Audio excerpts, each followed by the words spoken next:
ഇത്രയും മണിക്കൂറെടുത്ത് മുഖത്തിട്ട പൊട്ടി ഇപ്പോഴേ വെള്ളത്തിലൊഴിക്കാൻ പോവാണോ? ആദ്യം മാളിലേക്ക് പോവാം. എന്നാലല്ലേ എൻ്റെ പെങ്ങന്മാർ മുഖത്തടിച്ച പൊട്ടിക്ക് എന്തെങ്കിലും കാര്യം ഉണ്ടാവുള്ളൂ. ഷാ ഇരുവരെയും നോക്കി ഒന്നാക്കി പറഞ്ഞത് രണ്ടുപേരും അവനെ പുച്ഛിച്ച് മുഖം തിരിച്ചു. പിന്നെ ഷാ പറഞ്ഞതിൽ കാര്യമുണ്ടെന്ന് അവർക്കും തോന്നി. ഇത്രയും നല്ലോണം മാറ്റിയൊരുങ്ങി വന്നിട്ട് നേരെ വെള്ളത്തിലേക്ക് പോയാൽ മുഖത്തിൻ്റെ ഭംഗി പോവില്ലേ? ഇതാവുമ്പോൾ മാളിൽ തെണ്ടിത്തിരിഞ്ഞ് ചെക്കന്മാരെ വായി നോക്കി നടന്ന് ലാസ്റ്റ് ബീച്ചിൽ പോകുന്നതല്ലേ നല്ലേ എന്ന് ചിന്തിച്ച് ഇരുവരും പരസ്പരം നോക്കി. ഷാന്റെ കണ്ണ് പുറം ലോകം വീശിച്ചിരിക്കുന്ന ഐറയിലേക്ക് നീണ്ടു. ദിലുവിന്റെ ടോപ്പും ചീനുമാണ് അവളുടെ വേഷം. ഇപ്പോഴും അവളുടെ മുഖത്ത് സങ്കടം തളംകെട്ടി നിൽക്കുന്നുണ്ട്. അത് കാണെ അവൻ എന്തോ പോലെ തോന്നി. താൻ കാരണമല്ലേ ഇന്ന് അവളുടെ ദിവസം വേദനാർഹമായത് എന്ന തോന്നൽ അവനെ പിടിമുറുക്കി. അവരുടെ കാറ് നേരെ ആസാം മാളിലേക്ക് വിട്ടു. വായ്നോട്ടം കഴിഞ്ഞിട്ട് വെള്ളത്തിൽ കളിക്കാമെന്ന തീരുമാനത്തോടെ ചിന്നു നിഷുവിന് മെസ്സേജ് അയച്ചു. ആദ്യം ഞങ്ങൾ ആസാം മാളിലേക്കാണ് പോകുന്നത് എന്ന്. എല്ലാവരെയും മാളിന് മുമ്പിലിറക്കി അലി കാറ് പാർക്ക് ചെയ്യാൻ പോയി. ദിലു, നമുക്കിന്ന് 2 കൂട്ടം ഡ്രസ്സ് എടുക്കണം. പിന്നല്ല, വാച്ചും വാങ്ങണം. എന്നാ പിന്നെ ചപ്പലും. Okay, set. അല്ലേ തൂസ്, നിങ്ങൾക്ക് എന്തൊക്കെയാണ് വേണ്ടത്? ദിലു ഐറനെ നോക്കി പുരുകമേർത്തി. എനിക്കൊന്നും വേണ്ട. പിന്നെ നിങ്ങൾ എത്തു എന്ന് വിളിക്കണ്ട, ഐറ എന്ന് വിളിച്ചാൽ മതി. ഐറ അവരെ രണ്ടുപേരെയും നോക്കി പുഞ്ചിരിച്ചു. അപ്പോഴും ഷാന്റെ കണ്ണുകൾ അവളെ ശ്രദ്ധിക്കുകയായിരുന്നു. ആ നിമിഷം അവൻ മനസ്സിലാക്കുകയായിരുന്നു അറിയാതെ പോലും ഐറയുടെ കണ്ണുകൾ അവനെ തേടി വരുന്നില്ലെന്ന്. അതെന്താ നിങ്ങൾ അങ്ങനെ പറഞ്ഞേ? ചിന്നു ഐറയെ നോക്കി. ഇത്തു എന്ന് വിളിക്കുന്ന കേട്ടിട്ട് എനിക്ക് എന്തോ പോലെ തോന്നുന്നു. എന്നാ പിന്നെ ഐറാന്ന് തന്നെ വിളിക്കാം. എന്താ എന്നെ കൂട്ടാതെ ഇവിടെ ഒരു കുശുകുശുപ്പ്? അലി അങ്ങോട്ട് വന്ന് ചോദിച്ചതും ദിലുവും ചിന്നുവും പരസ്പരം നോക്കിയൊന്ന് ഗൂഢമായി ചിരിച്ചു അലിയെ നോക്കി. ആ അത് പിന്നില്ലേ? ചിന്നു മുഖത്ത് കൈവച്ച് പൊതിഞ്ഞു പിടിച്ച് വെപ്രാളത്തോടെ പറഞ്ഞത് കേൾക്കി അലി സംശയത്തോടെ അവളെ നോക്കി. ഏത് പിന്നില്ലേന്ന്? അല്ല, എന്താ നിന്റെ മുഖത്ത്? എന്തിനാ നീ കവിള് മറച്ചു പിടിക്കുന്നേ? അത് പിന്നെ അലിക്ക ഒന്നുമില്ല. മുഖത്ത് ടെൻഷൻ വാരി വിതറി ചിന്നു അലിയിൽ നിന്ന് മുഖം തിരിച്ചു. എന്തോ ഉണ്ട്, സത്യം പറഞ്ഞില്ലോ. ചിന്നുവിന് എന്താ പറ്റിയേ? ആരെങ്കിലും വയക്കിന് വന്നോ നിങ്ങളോട്? അലിയുടെ ചോദ്യം കേൾക്കെ എന്ത് പറയുമെന്ന നിലക്ക് ഇരുവരും ഇടം കണ്ടിട്ട് പരസ്പരം നോക്കി. ഒരു പെണ്ണുമായിട്ട് വയക്കിട്ട്. എന്നിട്ട് അവളെവിടെ? എൻ്റെ പെങ്ങന്മാരോട് വയക്കിട്ട അവളെ എനിക്കൊന്നത് കാണണമല്ലോ. അലി ദേഷ്യത്തോടെ ചോദിച്ചതും ദിലു അഭിനയം കൂടിപ്പോയോ എന്ന നിലക്ക് ഐറയെ നോക്കി. അവൾ കിളി വാറി നിൽക്കുന്ന കണ്ടപ്പോൾ ഞങ്ങളുടെ അഭിനയം ഷാസിക്ക എന്താ കുളം തോണ്ടാത്തത് എന്ന നിലക്ക് അവൾ ഷാനെ നോക്കി. എന്നാൽ അവൻ അതൊന്നും ശ്രദ്ധിക്കാതെ ഫോണിലാണെന്ന് കാണി മുഖത്ത് കുറച്ച് സങ്കടം ഫിറ്റ് ചെയ്തവൾ അലിയെ നോക്കി. അത് പിന്നെ അവൾ മാളിലേക്ക് കയറിപ്പോയി. നാവാ, അവൾ ഏതാന്ന് വെച്ചാ കാണിച്ചുകൊണ്ട. ഇന്ന് അവൾക്കിട്ട് 4 പൊട്ടിച്ചിട്ടേ ബാക്കി കാര്യമുള്ളൂ. നടക്ക്. ഉറഞ്ഞു തുള്ളി അവരുടെ രണ്ടുപേരുടെയും കൈപിടിച്ച് അലി മുന്നോട്ട് നടന്നതും ദിലുവും ചിന്നുവും ഉള്ളിൽ ഊറി ചിരിച്ചു. ഒപ്പം ഇരുവരും ഒരുപോലെ മനസ്സിൽ നിനക്കുള്ള പണി വരുന്നുണ്ടാവറാച്ച എന്ന് അലിയോട് പറയാതെ പറഞ്ഞുകൊണ്ട് നിന്നു. അവർ മൂന്നും പോയ വയ്യെ ഐറ വാ പൊളിച്ച് നോക്കി നിന്നു. ഇവിടെ എന്താപ്പ നടന്നേ? ആരാ ഇവിടെ പടക്കം പൊട്ടിച്ചേ? ചിന്നുവിനെ ആരാ അടിച്ചേ? ഞാൻ കണ്ടില്ലല്ലോ അവളെ ആരും അടിക്കുന്നേ. ഐറ ഒന്നും മനസ്സിലാവാതെ വായും പൊളിച്ച് നിൽക്കുമ്പോഴാണ് അവളുടെ കയ്യിലൊരു പിടിമുറുകിയത്. തലചരിച്ചവൾ അതാരാണ് എന്ന് മുന്നോട്ട് നോക്കിയപ്പോൾ തൻ്റെ കയ്യിൽ ഞാൻ പിടിച്ചിട്ടില്ല എന്ന പോലെ നിൽക്കുകയാണ് ഷാ. കൈ പിടിക്കാൻ ശ്രമിച്ചപ്പോഴേക്കും അവൻ ഒന്നുകൂടെ പിടിമുറുക്കി. എൻ്റെ കൂടെ വാ.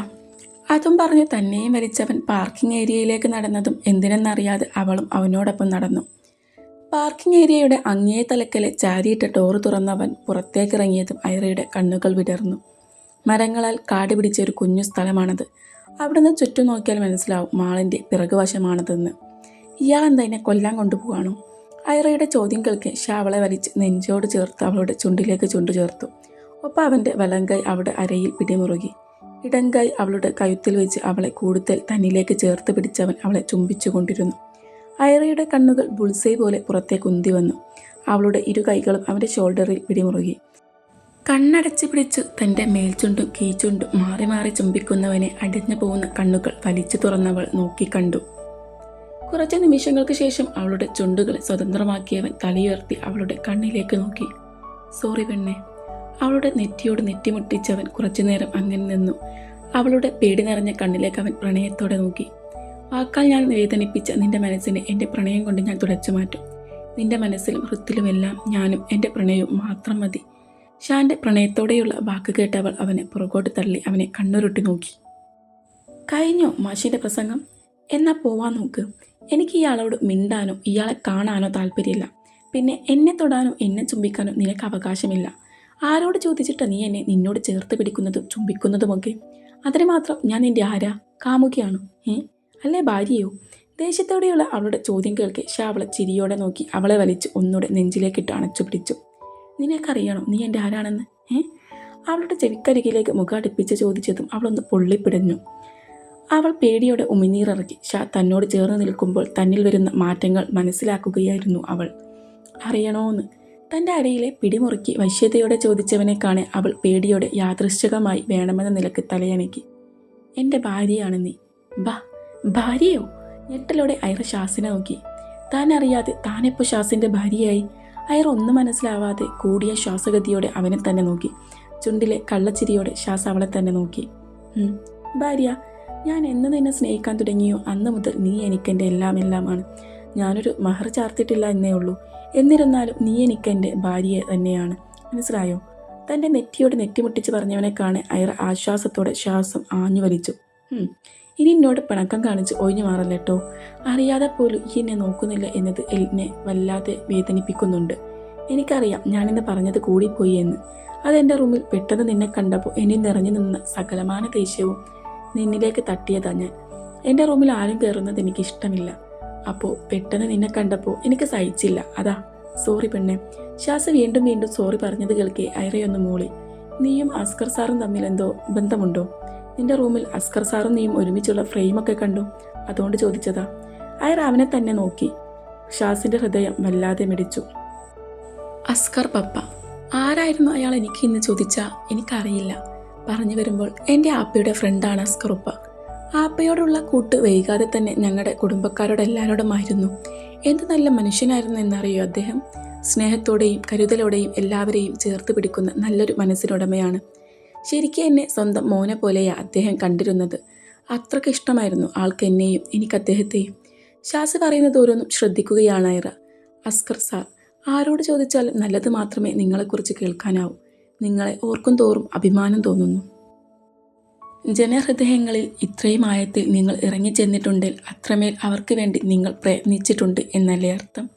നല്ലത് മാത്രം ചെയ്തിരുന്ന നിങ്ങൾക്ക് എവിടുന്ന് വന്നു ശത്രുക്കൾ? അവരെന്തിനു വേണ്ടി നിങ്ങളെ കൊന്നു? നാടിൻ്റെ നന്മക്കായി പ്രയത്നിക്കുന്ന നിങ്ങളെ കൊന്നു കളഞ്ഞപ്പോൾ അവർക്ക് എന്ത് ലഭിച്ചു? നഷ്ടം സംഭവിച്ചത് നമ്മുടെ നാടിനല്ലേ. ഏത് തെളിയിക്കാൻ പറ്റാത്ത കേസുകളും പെട്ടെന്ന് തെളിയിച്ച് കാണിക്കുന്ന നല്ലൊരു പോലീസ് ഓഫീസറെയല്ലേ ജനങ്ങൾക്ക് നഷ്ടമായത്. അസ്കറിനെ ഓർക്കെ, നാടിന് വേണ്ടി അവൻ ചെയ്ത കാര്യങ്ങളോർക്കെ, അന്നൊരിക്കെ തന്നെ അയാൾ രക്ഷിച്ചതോർക്കെ ഐറ വേദനാർഗമായൊന്ന് പുഞ്ചിരിച്ചു. അല്ല അതം, നീ എന്താണ് എൻ്റെ റൂമിലേക്ക് ആരെയും കയറ്റാത്തേ? എനിക്കെന്തോ ഇഷ്ടമില്ല ആരും എൻ്റെ റൂമിൽ കയറി കളിക്കുന്നത്. എൻ്റെ സ്വഭാവം അറിയാവുന്നത് കൊണ്ട് തന്നെ ആരും റൂമിലേക്ക് കയറാറില്ല. അങ്ങനെയുള്ള എൻ്റെ റൂമിൽ പെട്ടെന്ന് നിന്നെ കണ്ടപ്പോൾ ദേഷ്യം വന്നുപോയി. എന്നാ വാ, നമുക്ക് അവരുടെ അടുത്തേക്ക് പോവാം. അതും പറഞ്ഞു തന്നിലുള്ള ഷാസിൻ്റെ കൈകൾ എടുത്തു മാറ്റിയവൾ മുന്നിൽ നടന്നതും ഷാസ് അവളുടെ കൈകളിൽ തൻ്റെ കൈ ചേർത്ത് പിടിച്ച് മുന്നോട്ട് നടന്നു. ഐറയുടെ കണ്ണുകൾ പിടർന്നതോടൊപ്പം ഒന്നിടം കണ്ണിട്ടവൾ ഷാസിനെ നോക്കി. ഒരു പുഞ്ചിരിയോടെ മുന്നോട്ട് നോക്കി നടക്കുകയാണവൻ. അവൻ്റെ പുഞ്ചിരിക്കുന്ന മുഖം കാണാൻ എന്ത് ഭംഗിയാണെന്നോ. ആരെയും വശീകരിക്കാൻ പാകത്തിനുള്ള പുഞ്ചിരിയാണത്.